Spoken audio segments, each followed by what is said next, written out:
অগোছালো একঘেয়ে মনের শান্তি টনিক শব্দকথা অফিসিয়ালের দ্বিতীয় গল্পের আসরে আপনাদের প্রত্যেককে জানাই সুস্বাগতম। আজ আপনাদের জন্য নিয়ে চলে এসেছি পায়েল সেন সিরিজের একটি দুর্ধর্ষ গোয়েন্দা কাহিনী, মৌসুমী দত্তের কলমে একটি রহস্যজনক হত্যা কাহিনী। তাই দেরি করব না, চলে যাব সরাসরি আমাদের আজকের গল্পে। কিন্তু তার আগে একটি বিশেষ কথা, যারা এখনো অব্দি পায়েল সেনের আগের গোয়েন্দাগিরির গল্পগুলো শোনেননি বা এই সিরিজের পূর্বের গল্পগুলো সম্পর্কে কোনোভাবেই অবগত নন, এটা তাদের প্রথম গল্প শোনা, তাদের জন্য বলছি, তাদের জন্য রইল প্লেলিস্টের লিংক রইল ডেসক্রিপশন বক্সে। শুনবেন কিন্তু এই গল্পটি শোনার পর। তাহলে চলুন শুনে ফেলা যাক আমাদের আজকের নিবেদন, একটি রহস্যজনক হত্যা কাহিনী।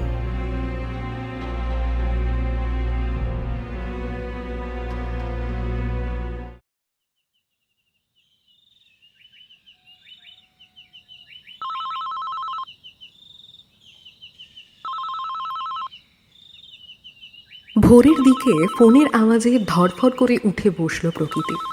সারা রাত উৎকণ্ঠায় কাটিয়ে ভোরের দিকে চোখটা একটু লেগে এসেছিল তার।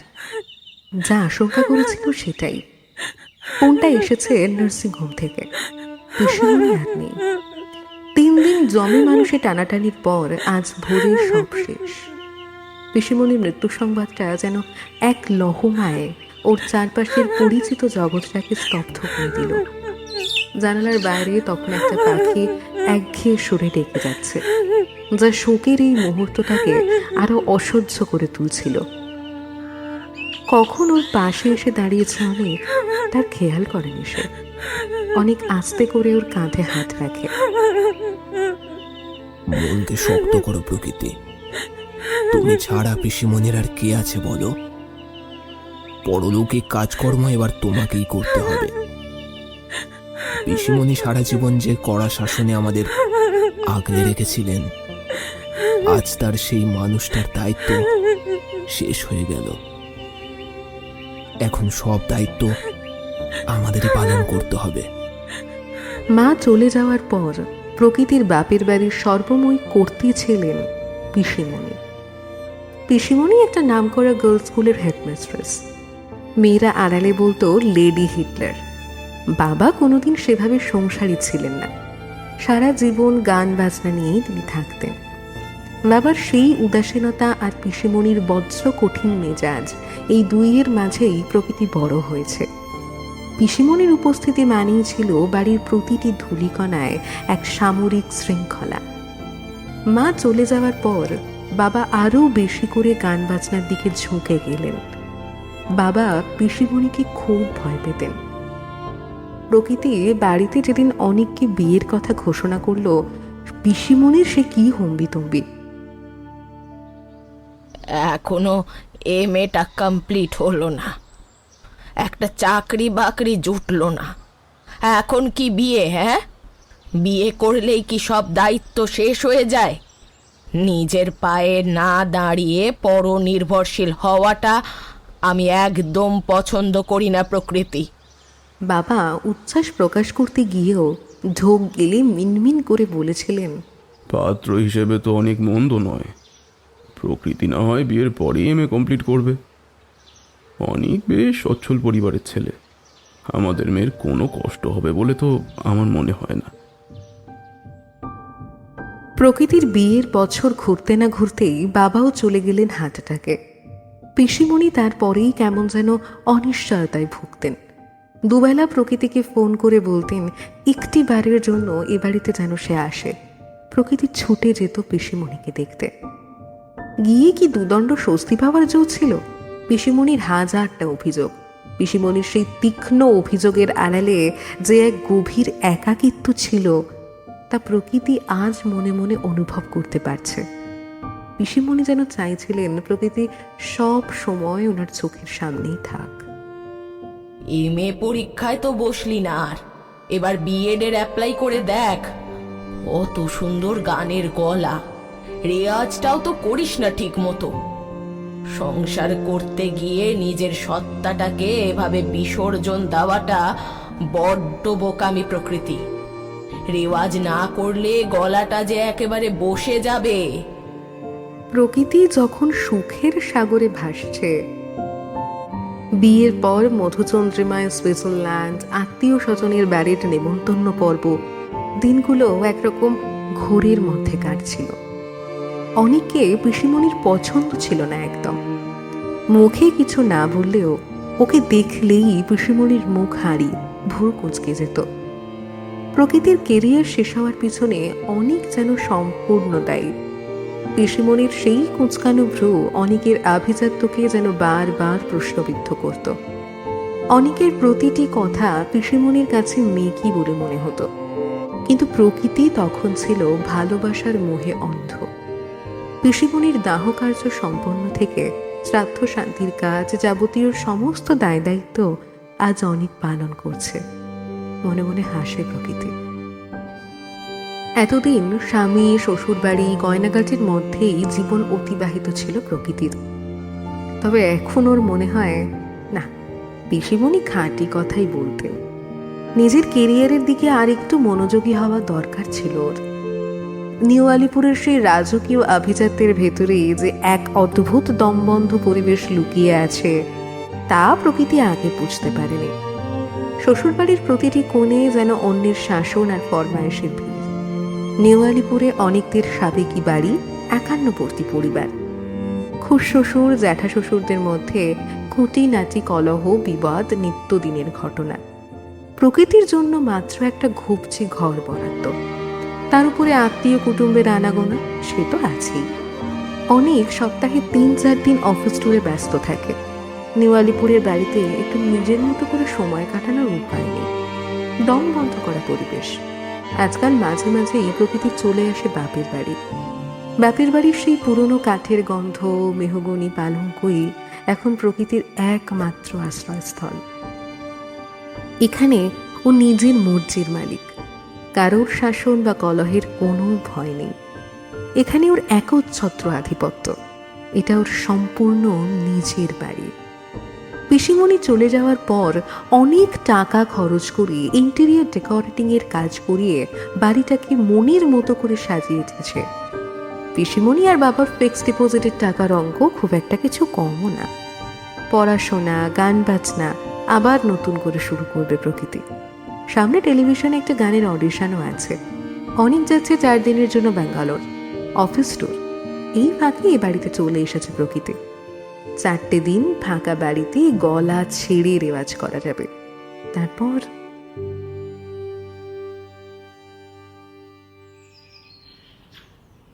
টেলিভিশন অফ করে পায়েল প্রতুল গুপ্তকে ফোন করে। হ্যালো প্রতুল স্যার, শুনছেন? এদিকে একটা সাংঘাতিক ঘটনা ঘটেছে। ঘটনাটা আমার বড্ড গোলমেলে মনে হচ্ছে। এক গৃহবধূর অস্বাভাবিক মৃত্যু হয়েছে স্যার। কি ব্যাপার বলো তো পায়েল? টিভিতেই দেখছিলাম, বন্ধ ঘরে গৃহবধূর অস্বাভাবিক মৃত্যু। সবাই বলছে হার্ট অ্যাটাক, কিন্তু আমার মন বলছে এর পেছনে অন্য কোনো রহস্য লুকিয়ে আছে স্যার। কোথায় বলো তো? দমদমে। আর মহিলাকে আমি চিনি, ওর সঙ্গে একটা অনুষ্ঠান বাড়িতে আমার পরিচয় হয়েছিল। স্যার, আমি আপনার সাহায্য প্রার্থী। আপনি দমদম থানার ওসিকে ইনফর্ম করুন। বডিটা আমি একবার চাক্ষুষ প্রত্যক্ষ করতে চাই। ঘটনার গভীরে না পৌঁছলে স্যার আমার কিছুতেই শান্তি হচ্ছে না। তড়িঘড়িতে পায়েল এবং অনামিকা বেরিয়েও পড়ে।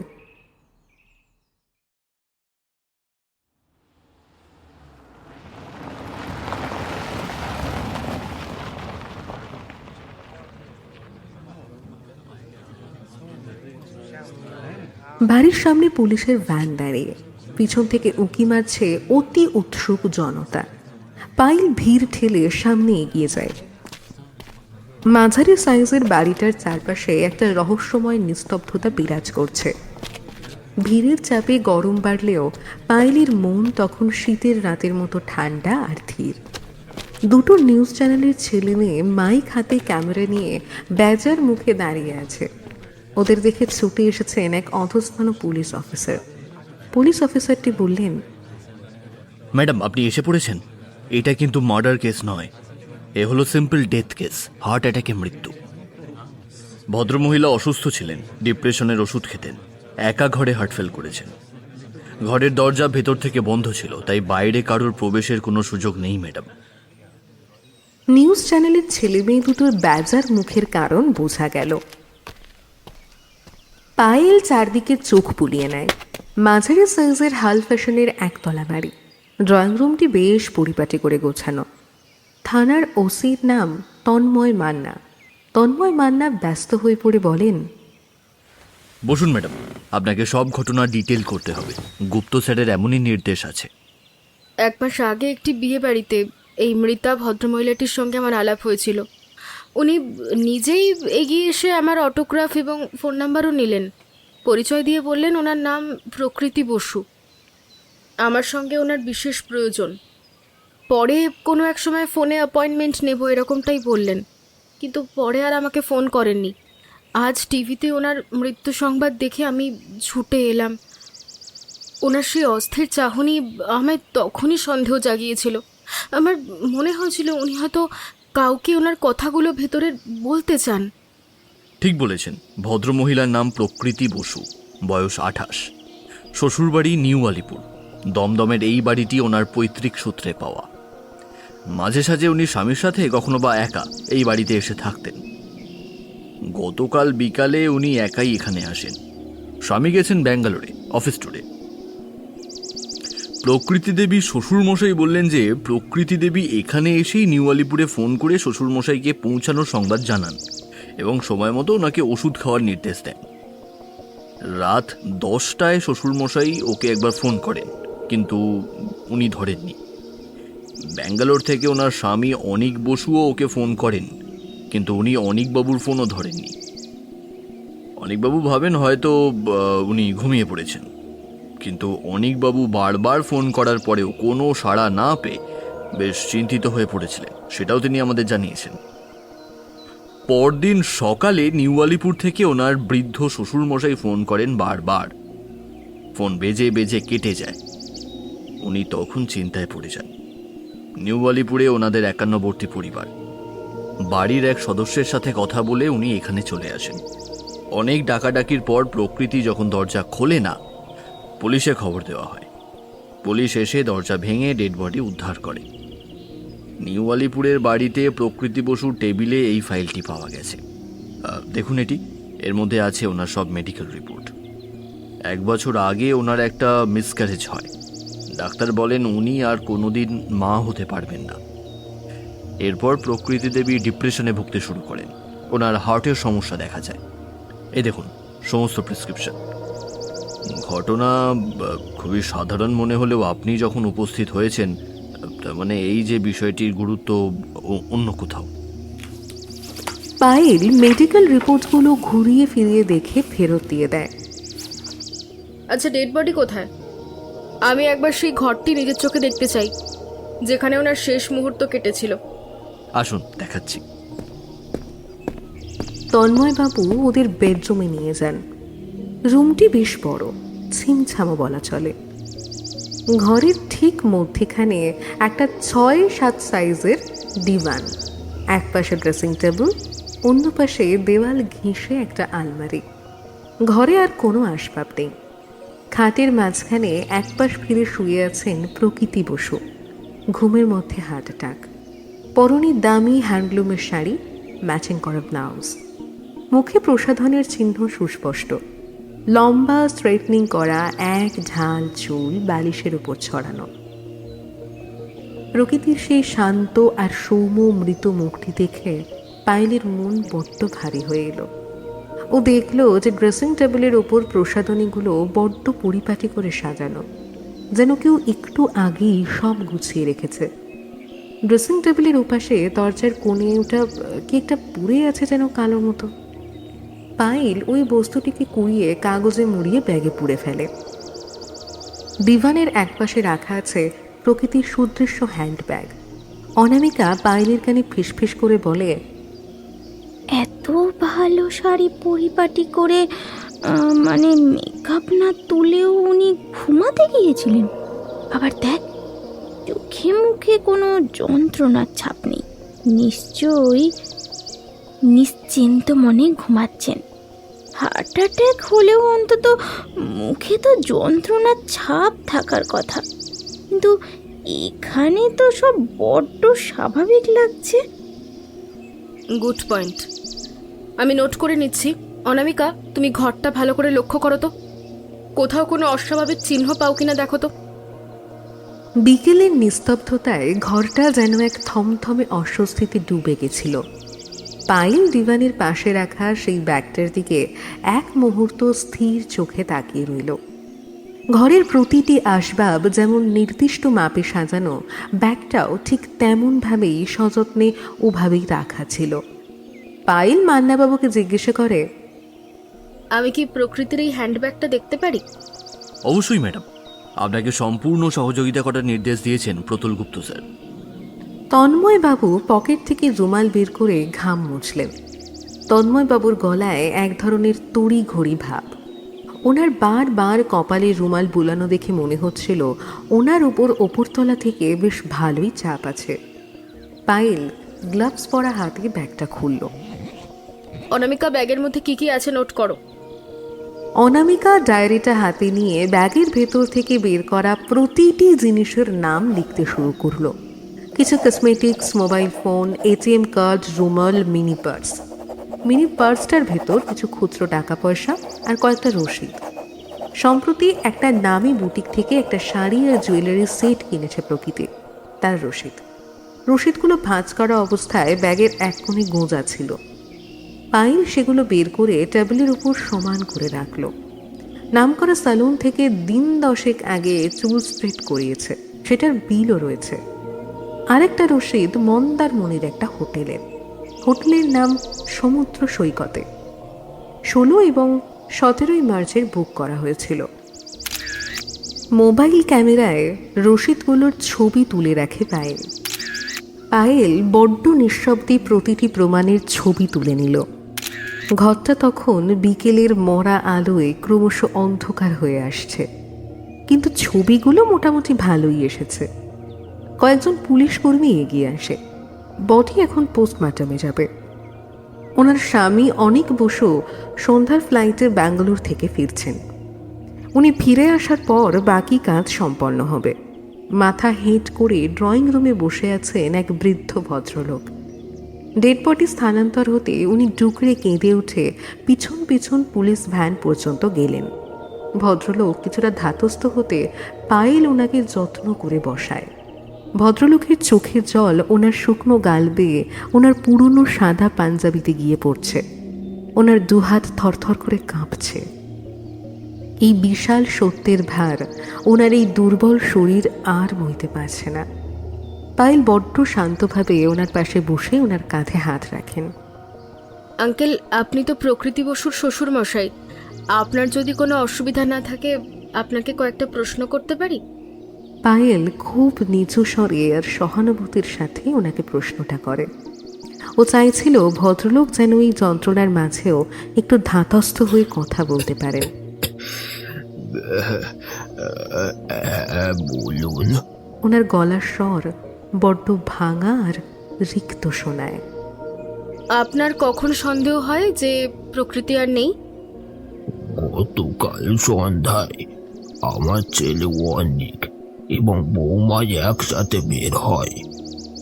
ছেলে বৌমাকে এখানে পৌঁছে দিয়ে এয়ারপোর্টে যায়। বৌমা আমাকে একবার ফোন করে ওষুধ খাওয়ার কথা মনে করিয়ে দেয়।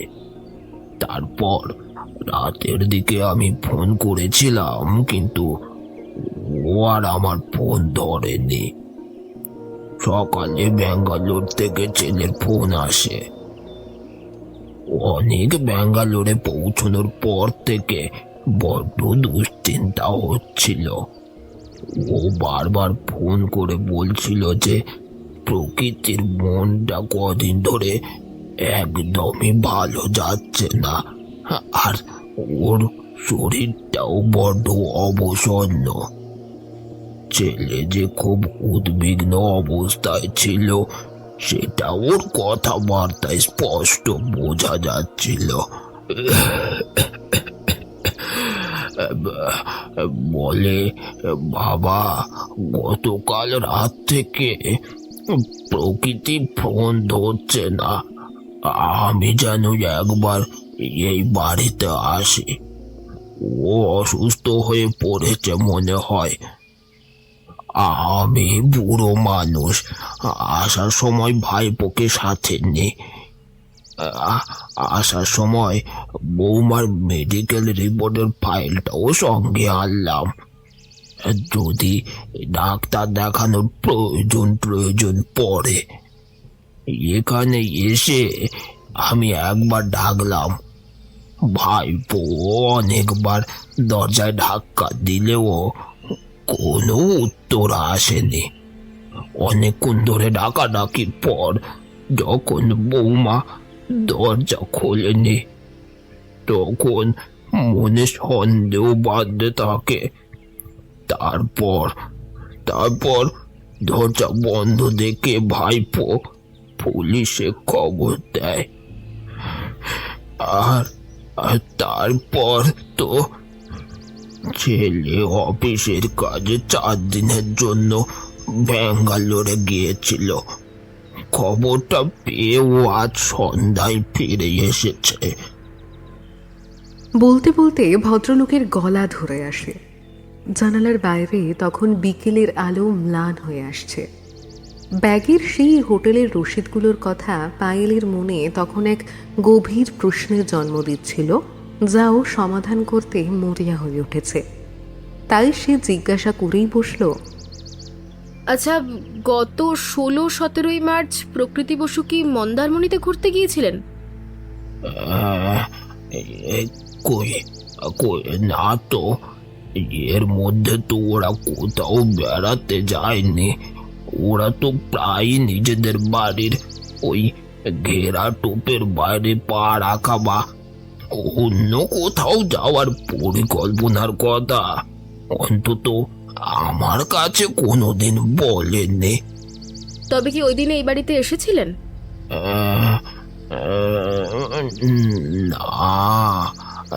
না না না না, সেরকম কিছু তো মনে পড়ছে না।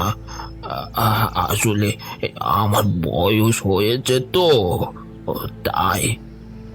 আচ্ছা, আপনার কি মনে হয়, মানে প্রকৃতি দেবী পৈতৃক বাড়ির মায়া কাটাতে না পেরেই কি ওই কদিন একা নির্জনে থাকতে চেয়েছিলেন?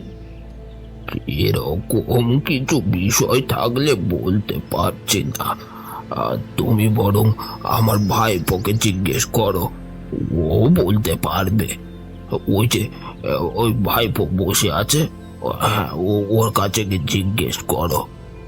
ভদ্রলোক আঙুল তুলে ম্লান দৃষ্টিতে সোফায় বসে থাকা যুবকটিকে দেখালেন। ওনার স্মৃতিশক্তি যে ইদানিং বড্ড জবাব দিচ্ছে তা ওনার কথাতেই স্পষ্ট। ভাইপোটির বয়স 21-22-এর বেশি না। আকস্মিক এমন ঘটনায় কিছুটা থতমত। যুবকটি চুপচাপভাবে পায়েলটির দিকেই তাকিয়েছিল। ওর চোখে মুখে এক ধরনের বিষণ্ণতার হঠাৎ ঘটে যাওয়া এই ঘটনায় হতবাক হওয়ার স্পষ্ট ছাপ। গত 16 এবং 17 মার্চ প্রকৃতি দেবী কোথায় গিয়েছিলেন বলতে পারবেন? নিউ আলিপুরের বাড়িতে। 16 তারিখে তো আমার জন্মদিন সেলিব্রেট হয়, বৌদি বাড়িতেই ছিল। এই যে আমার বার্থডে ছবি, আর এই দেখুন বৌদি। তবে দাদা ওই সময় বাড়িতে ছিল না। তবে প্রকৃতি দেবীর ব্যাগে মন্দারমণির হোটেলের বিল কেন? পায়েল বিড়বিড় করে কথাটা নিজের মনেই একবার আওড়ায়। ও বুঝতে পারছিল যে এই তদন্তের প্রতিটি ধাপ এখন বড্ড গোলমেলে হয়ে উঠেছে। ডেড বডি নিয়ে যাওয়ার সময় এক বয়স্ক ভদ্রমহিলা খুব কান্নাকাটি করছিলেন। ওই ভদ্রমহিলা কে? পায়েল অনেকক্ষণ ধরে ওনাকে লক্ষ্য করছে। ভিড় হালকা হতে ভদ্রমহিলা ধীর পায়ে নিজের বাড়ির দিকে হাঁটা লাগালেন। প্রকৃতির বাড়ির কোনাকুনি ওই মহিলার বাড়ি। ভদ্রমহিলার সেই কান্না পায়েলের নজরে বড্ড স্বাভাবিক মনে হলেও ওনার চলে যাওয়ার ভঙ্গিটা বড্ড অন্যরকম ছিল। অনামিকা ইশারায় পায়েলকে জানায় যে ওনার গতিবিধির উপর নজর রাখা দরকার।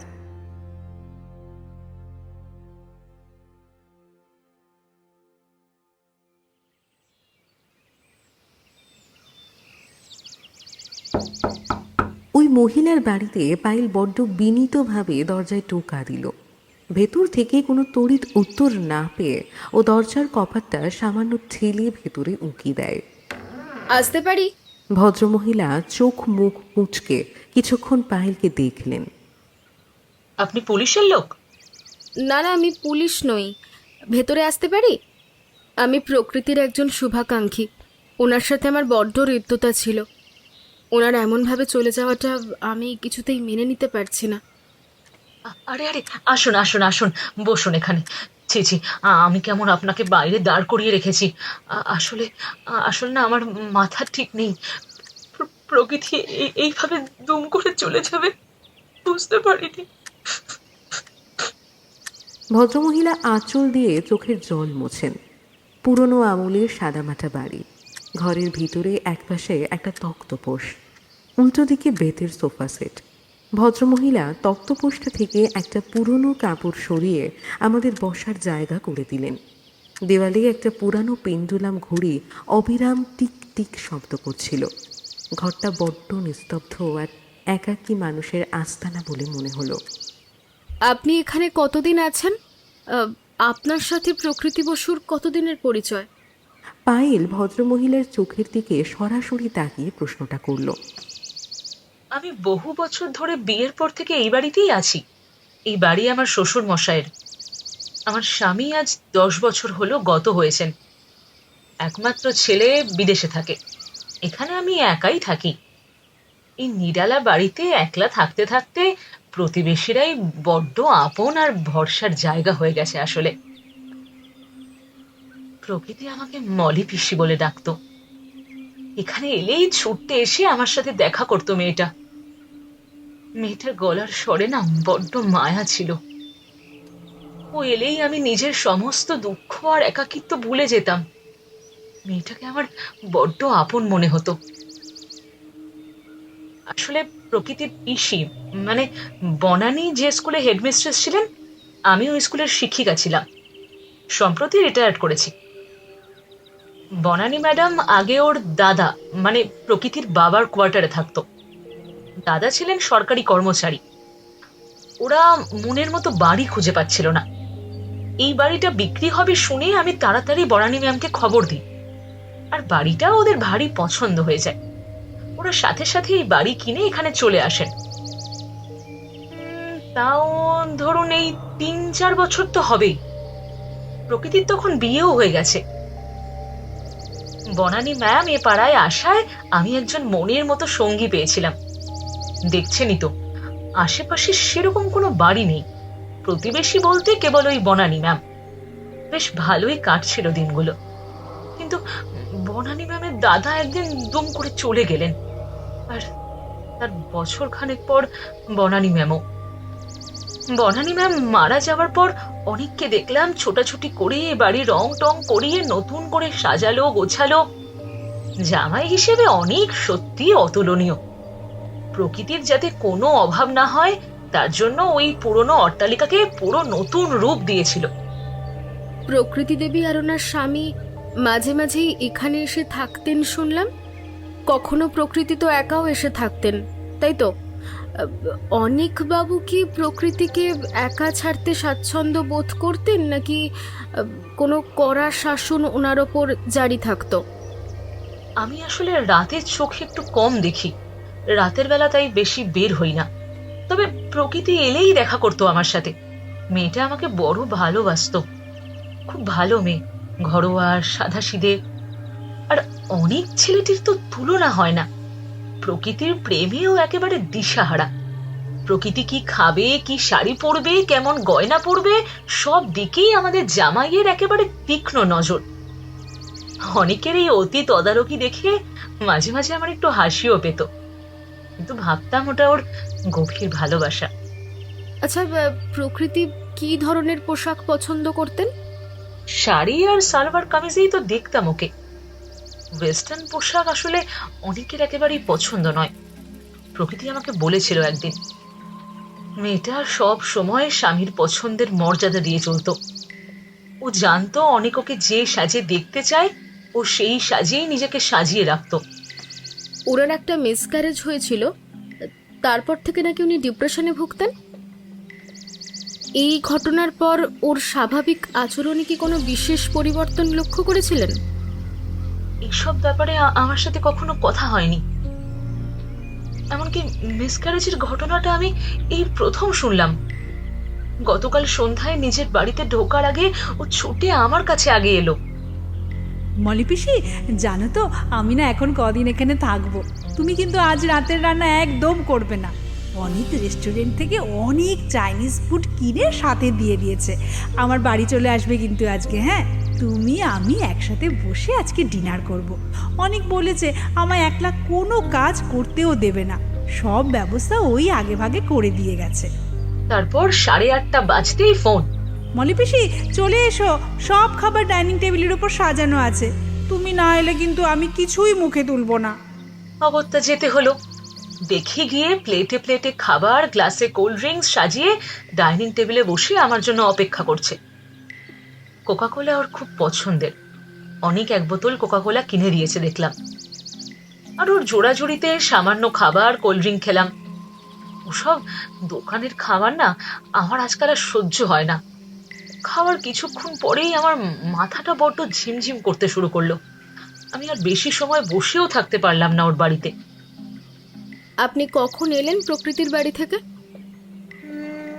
ওই 9:30 হবে। আচ্ছা, আপনি যখন এলেন ওদের বাড়ি থেকে তখন কি প্রকৃতিকেও আপনার মতো বড্ড তন্দ্রাচ্ছন্ন মনে হচ্ছিল? প্রকৃতি আমাকে সদর দরজা পর্যন্ত এগিয়ে দিয়ে গেল। ও তখনও বেশ হাসি খুশি ছিল, তেমন কিছুই কিন্তু মনে হয়নি আমার। তারপর অন্যদিন রাতে খাওয়ার পর আমি ছাদে পায়চারি করি, তবে কাল এসেই আমি ঘুমিয়ে পড়েছি। কাল যেন বড্ড তাড়াতাড়ি বিছানায় আশ্রয় নিতে হয়েছিল।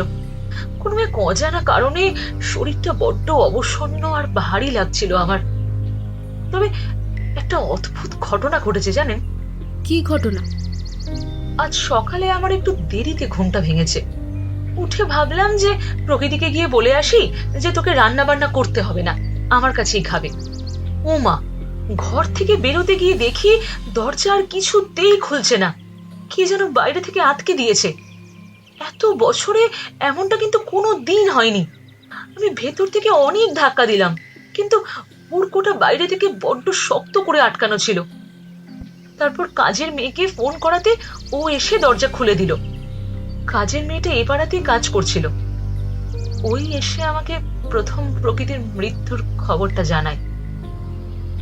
প্রকৃতির মৃত্যু সংবাদ পেয়ে দরজা বন্ধের ঘটনাটা আমি বেমালুম ভুলে গেছিলাম। আপনার সাথে কথা বলতে গিয়ে মনে পড়লো। আপনার বাড়ির দরজা বাইরে থেকে লক করা যায়? হ্যাঁ, বাইরে থেকে হুড়কো লাগিয়ে তালা দেওয়ার ব্যবস্থা আছে। বাইরে কোথাও গেলে আমি হুড়কোতে তালা ঝুলিয়ে দিই। আজ বাইরে থেকে কেউ যেন হুড়কোটা লাগিয়ে দিয়েছিল। আপনি আসুন, আমি দেখাচ্ছি।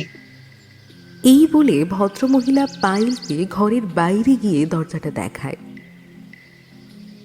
ভদ্রমহিলা লোহার শিকলটা আঙুল দিয়ে দেখায়, দেখিয়ে বলে এই লোহার শিকলটাই কেউ অতি সন্তর্পণে আটকে দিয়েছিল। আপনি একা থাকেন বললেন, দরজায় এরকম সিস্টেম কেন? পুরনো বাড়ি, আসলে বহু বছর এই চেনা পরিচিত মহলে আছি, কোনোদিন এমন ঘটনা ঘটেনি। তাই যেমন চলছে তেমনই চলছিল আর কি। এবার থেকে তো মনে হচ্ছে সতর্ক হতে হবে।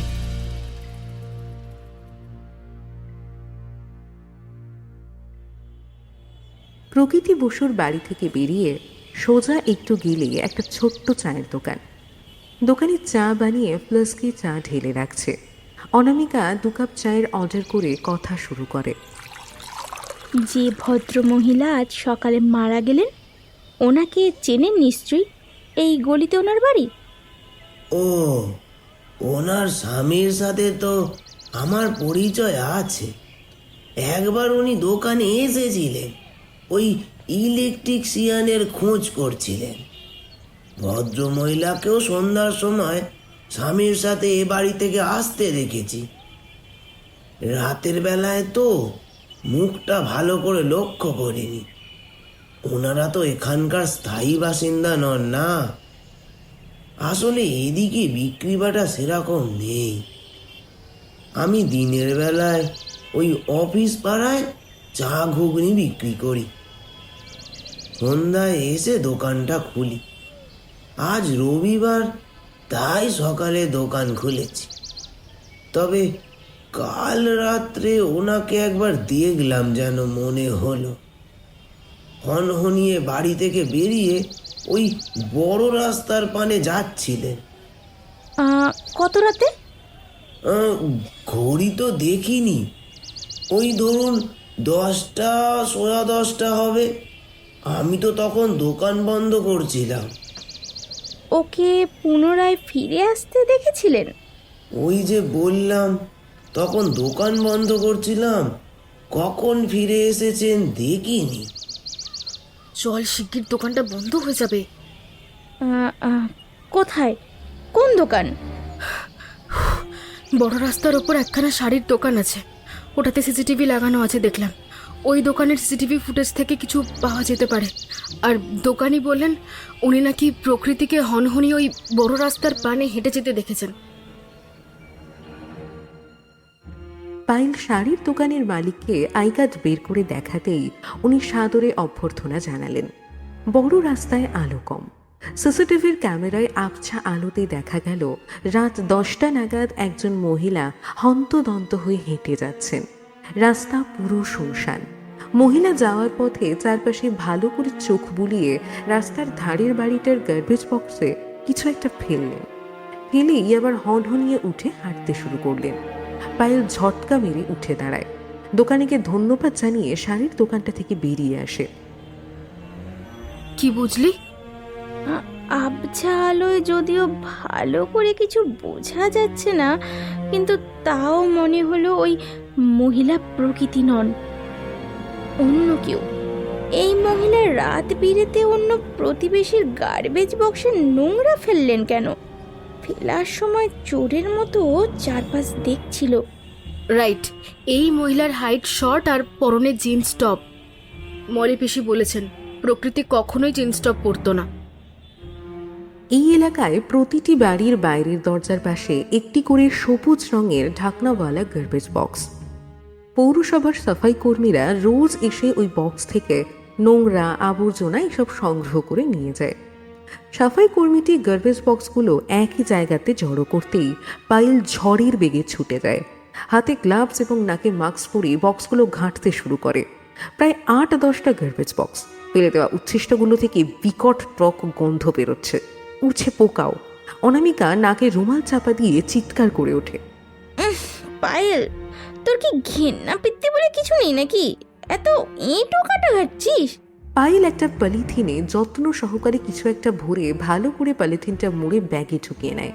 আবিষ্কারের আনন্দে ওর চোখ মুখ তখন চিকচিক করছে।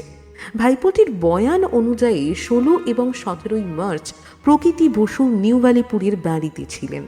16 মার্চ নিউ আলিপুরের বাড়িতে ভাইপোর জন্মদিনের অনুষ্ঠানে সামিল ছিলেন প্রকৃতি। তবে ওর ব্যাগে মন্দারমণির হোটেলের রসিদ কেন? কি গেছিল মন্দারমণিতে? রশিদ থেকে মন্দারমণির সমুদ্র সৈকত হোটেলের ফোন নাম্বার পাওয়া গেছে। এই ফোন নাম্বারে ফোন করে জিজ্ঞাসাবাদ করা দরকার।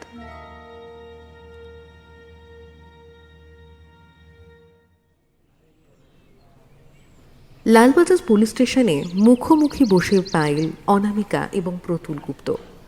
প্রতুল গুপ্ত একটি নাম্বার ডায়াল করলেন, বললেন, হ্যালো, এটা দীঘা পুলিশ স্টেশন।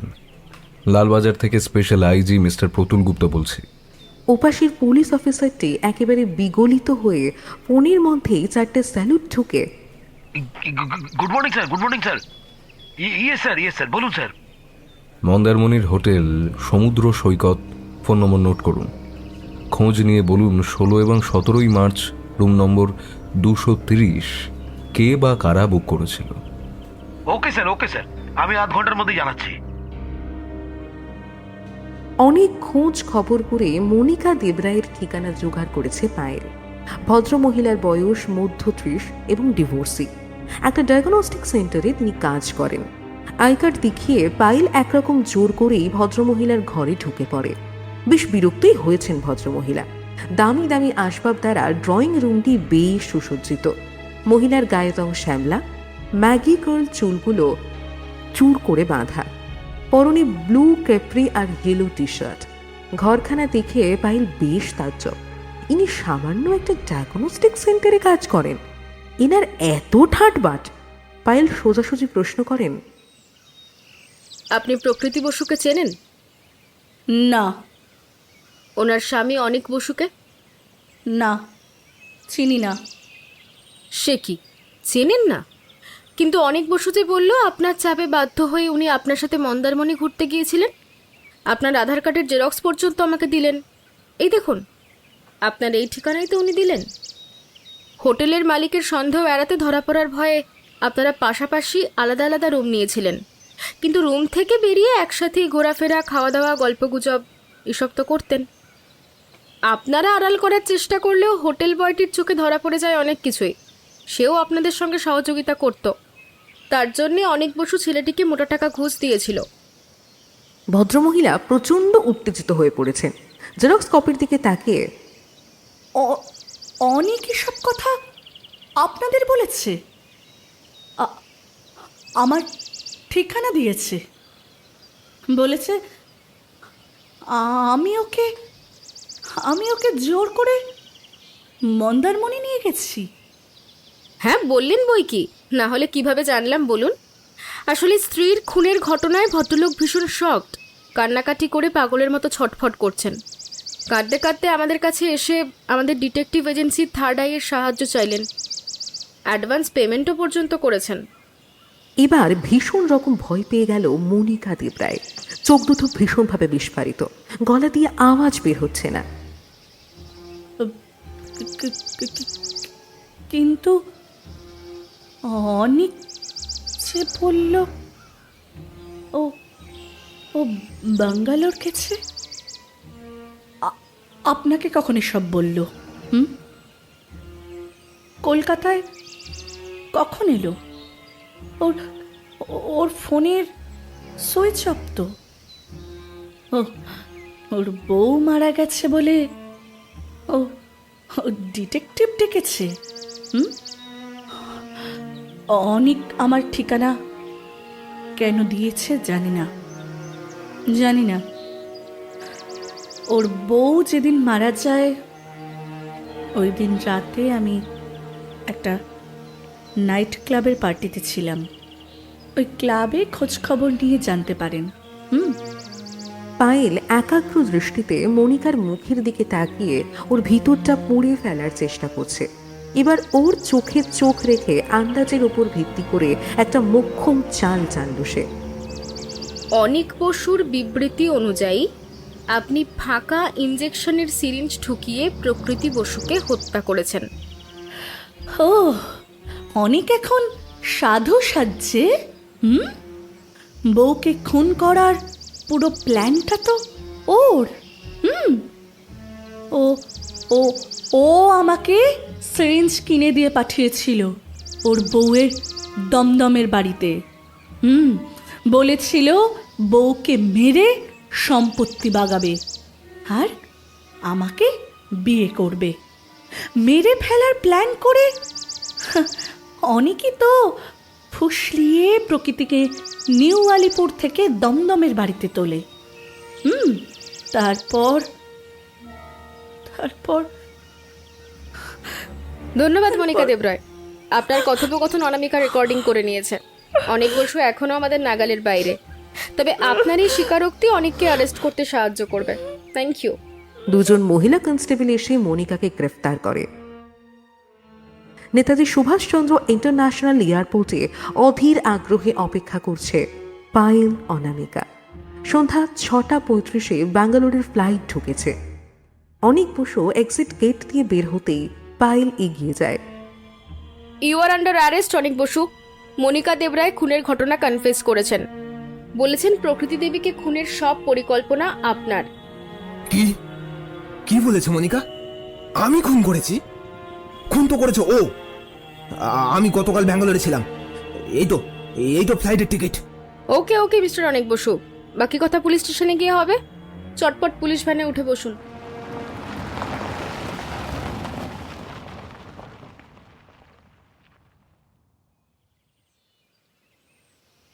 প্রতুল গুপ্ত বিমুগ্ধ দৃষ্টিতে তাকিয়েছেন কন্যা সম পায়েল সেনের দিকে।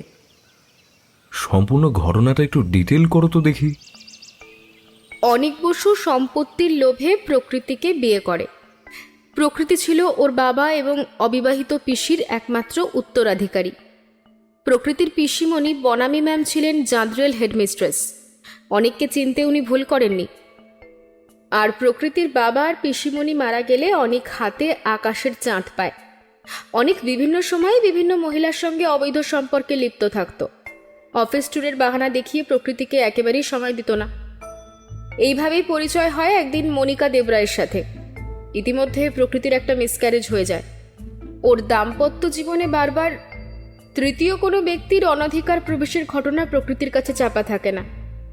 আর এইসব ঘটনার জেরেই মাঝে মাঝে ধৈর্যচ্যুতি ঘটত প্রকৃতির।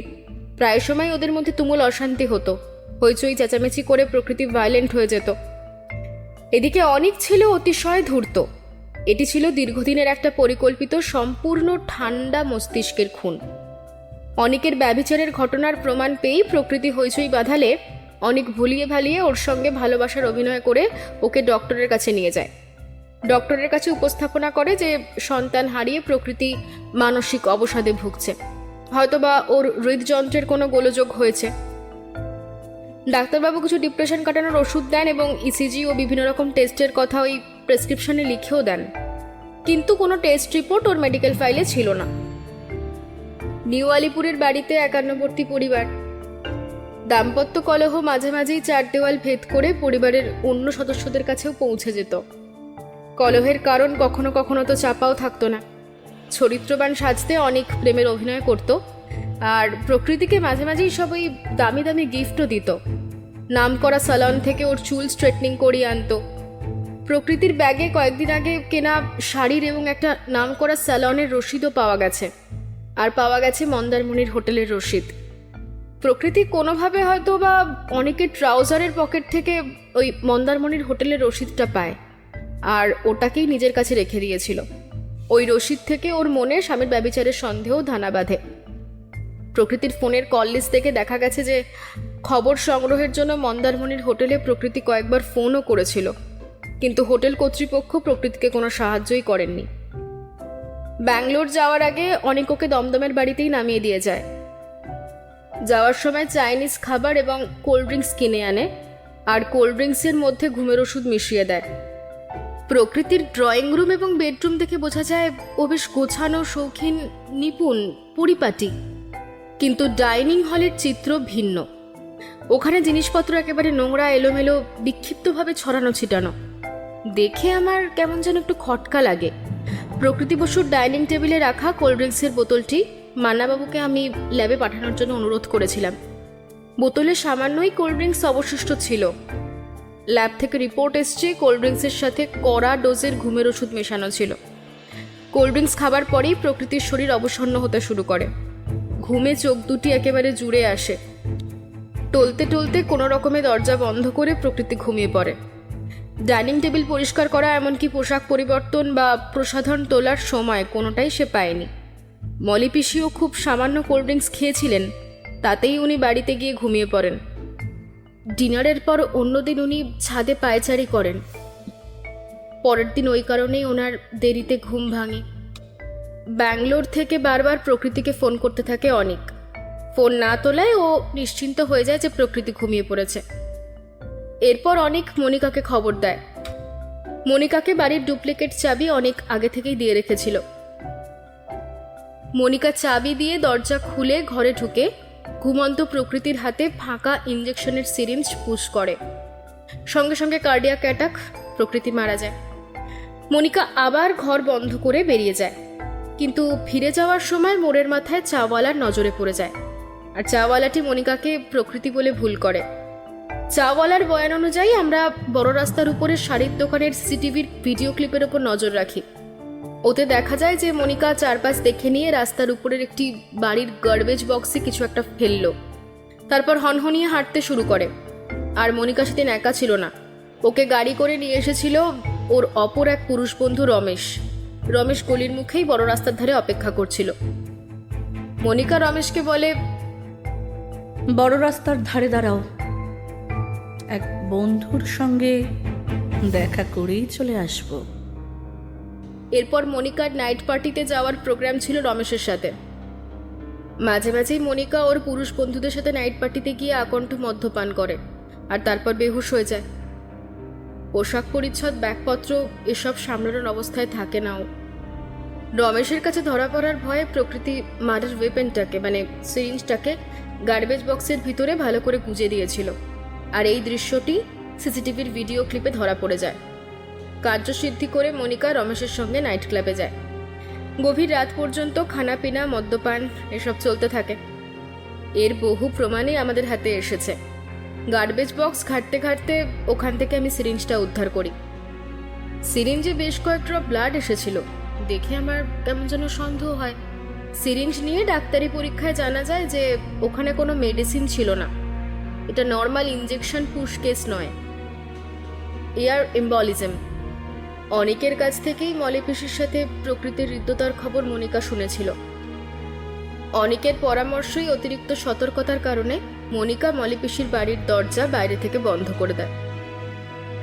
মনিকা কয়েকবার অনেকের সঙ্গে রাতের অন্ধকারে দমদমের বাড়িতে এসেছে। চায়ের দোকানি বরাবরই রাতের দিকে দোকান খুলতো। দোকানি অনেকের সাথে মনিকাকে দেখে মনিকাকে অনেকের স্ত্রী ভেবেছিল। আর দোকানির বয়ান অনুযায়ী অনেকের স্ত্রীর পরনে ছিল জিন্স, টি শার্ট আর মাথার চুল কাঁধ পর্যন্ত কোকড়ানো।